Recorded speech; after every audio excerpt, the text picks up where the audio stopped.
Hi, I'm Sarah Sedwick. Welcome to my studio and thanks for watching my videos on YouTube. The video you're about to watch is excerpts from a portrait painting demonstration I did recently for my online mentorship group students. I was using the Zorn palette and I had a live model at home with me. It was a great session.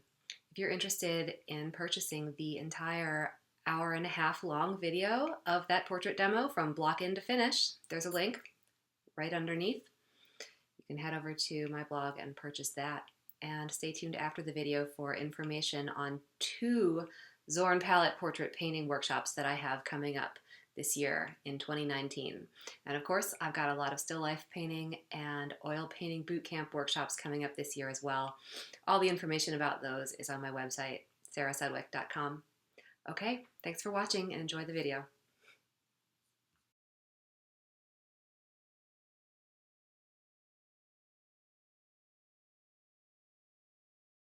Also, the lighting is from above and to the side. That's generally the best way to light a model. It's the most flattering. It gives a real distinct light side and shadow side. And I don't know, kind of a neutral, normal mood when you think about it.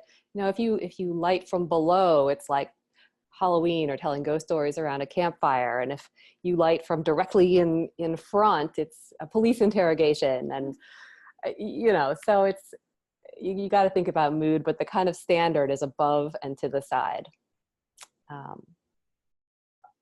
Okay, so let's talk palette. Zorn palette today.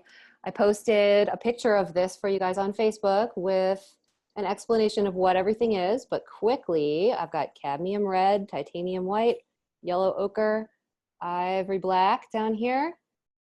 And the rest of these colors are mixtures. Those are the only tube colors. So from those, I mixed the secondaries, red, orange, yellow, orange, and then I mixed yellow, green, and blue, green along the bottom. I know, you're like, that's not blue, green, what is that? Take my word for it. And these are the violets, blue violet and red violet. Oh, wait, no, blue violet and red violet. These two are browns, mixed from all 3. And I'm gonna use these for the block-in, as you're about to see. This is solvent-free gel. And these in the middle are some kind of preliminary general flesh tones that I mixed.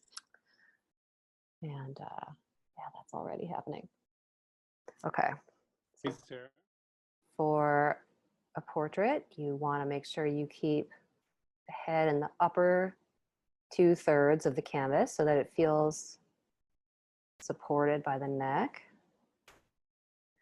You know, if I had the neck just coming up out of the bottom of the canvas and then put this head on it like a lollipop, it would feel kind of, you know, like a bobblehead, not supported. We want to give it enough neck and then maybe just the implication of shoulders that it feels like it's got something holding it up, because the head is heavy. We want it to feel comfortable for the viewer. There's that psychology of the whole thing. But also the placement of the head in the upper 2/3. It's conventional, just feels right. And when you have a 3/4 view or profile, if it's a straight on, you know, driver's license photo type portrait and the person is just looking straight at you out of the canvas, put the head in the center of the canvas.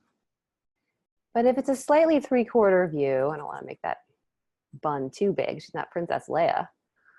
But if the model is looking slightly off to the side, and I wouldn't say it's a full 3/4 view of Alexa, but she's not looking right at me. Her eyes are looking kind of off to the side, and you look for the central axis of the face. That's that line that would go down the center of the forehead, through the middle of the nose, through the middle of the lips.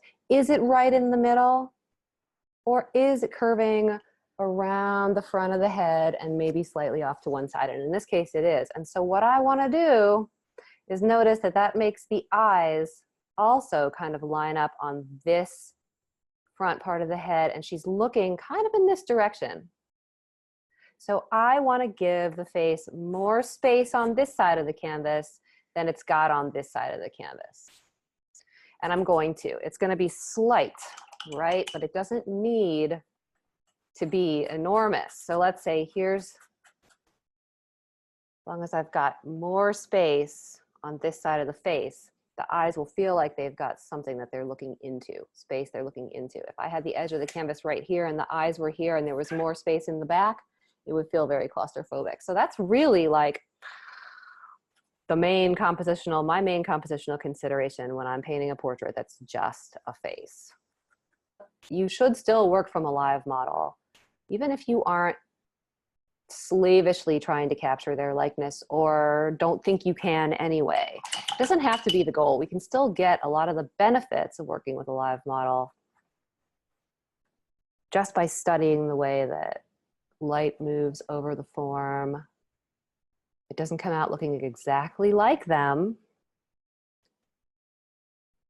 You still use that information. You use the color information, you use the lighting information, you studied the effect of light on the form, you learned something about skull anatomy, maybe creating an atmospheric painting, how to round the form in space, how to make the face kind of turn,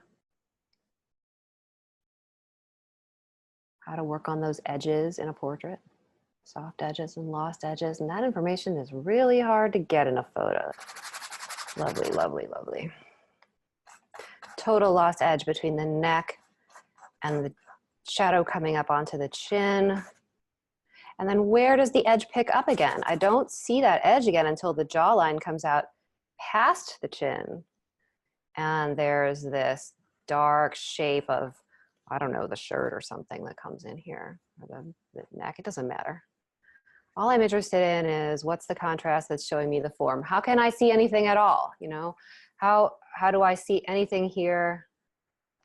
I don't want to invent something my eyes don't see. So I'm always asking myself, what am I seeing? What am I not seeing? What might my brain be making up in this scenario? Because your brain is really good at that. Inventing information about the visual world, the emotional world, right? That doesn't exist. But in the case of seeing, usually that's to help us with things like driving, spatial relationships, you know, depth of field, for playing tennis.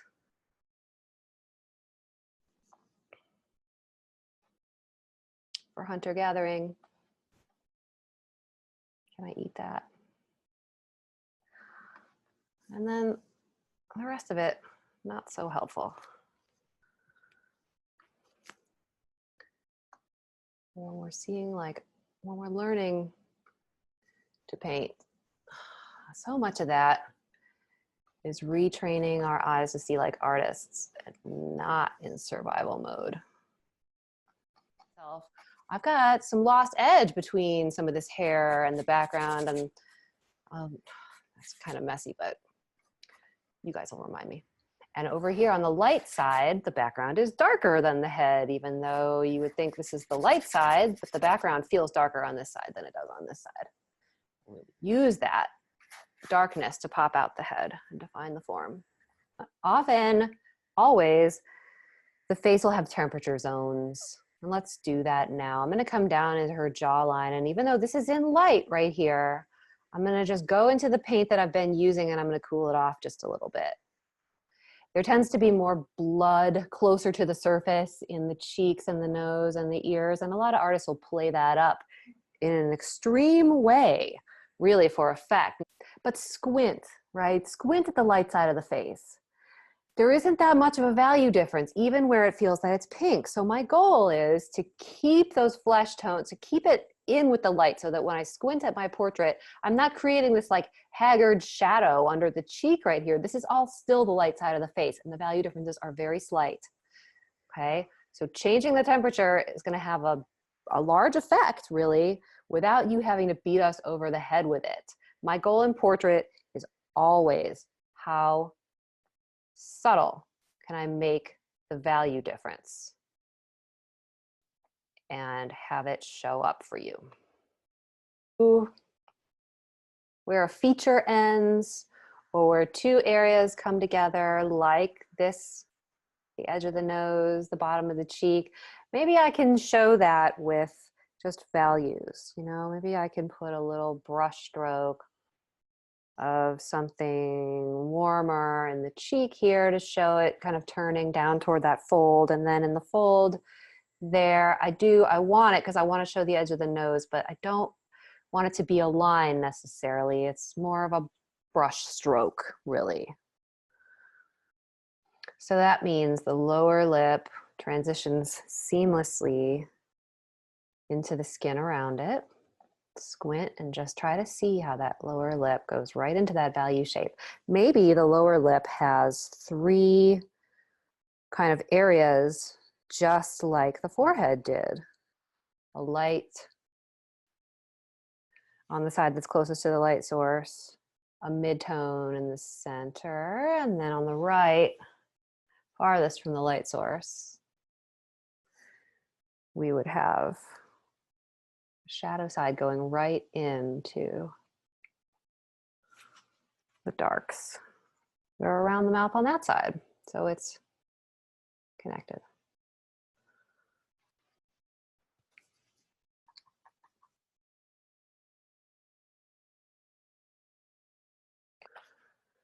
All right, so that's face, neck. So let's see.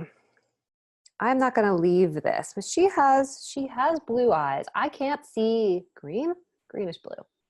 I can't, okay, they're green. I'm not going to argue with you about what color your eyes are, but I can't see her eye color, obviously, because her eyes are in shadow. They're really shaded by the lid. But let's say I wanted to emphasize, pop it out, make them look blue. I'm taking, this is just ivory black and white now.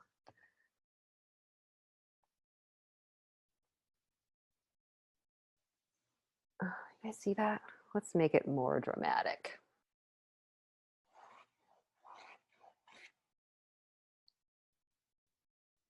That's ivory black and white.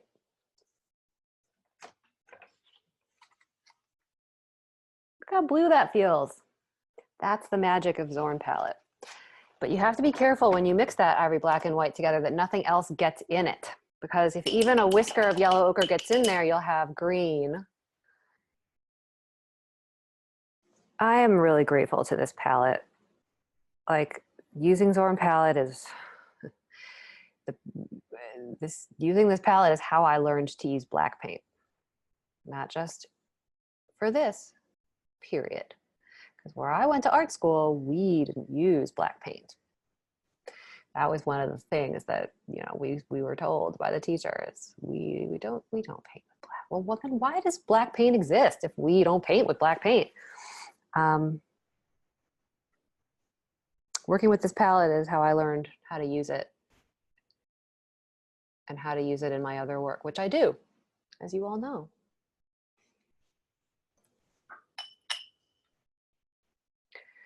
We talked about how the negative space was going to be darker against the light side.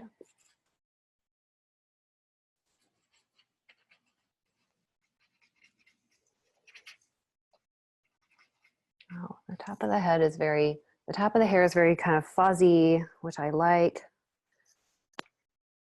I want that feeling of softness to stay, so I'm really going to blend that. And the negative space, much darker on the light side, as we discussed at the beginning.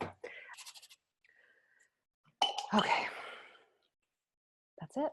I'm done. Thank you, dear. You're free.